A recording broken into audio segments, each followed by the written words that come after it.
Gusti ngadua abi ka Gusti meninikmat abi ya ningali batur pahya Gusti unggal imah abi mamang tahun-tahun rumah tangga jeung si Inggit sugan aya pasea sakali teu aya Gusti.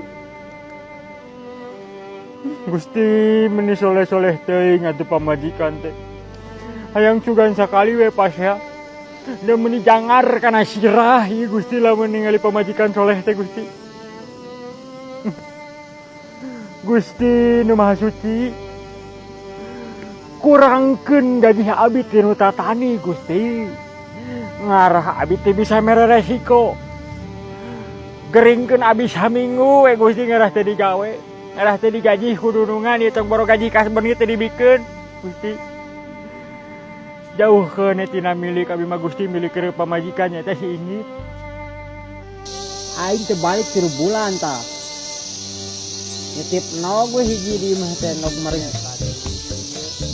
Jadi kepo. Ji. Gimana Ji? Ieu kot gagah rongkah sih yeuh. Eta geus neangan cai. Lain, kernaon jang di dieu? Iya we Ji abi mah tara langsung balik geuningan. Ieu we di dieu lalason heula bari ngararasakeun wayah cai Ji. Jang. Kieu jang. Ieu teh Bapak boga pagawean keur maneh. Da meuni hese maneh mah di teteangan teh. Dieu Bapak geus di kaler, di kidul, neneangan. Sing horeng teh aya di dieu geuning. Loba nu nagih Bang Emok Ji.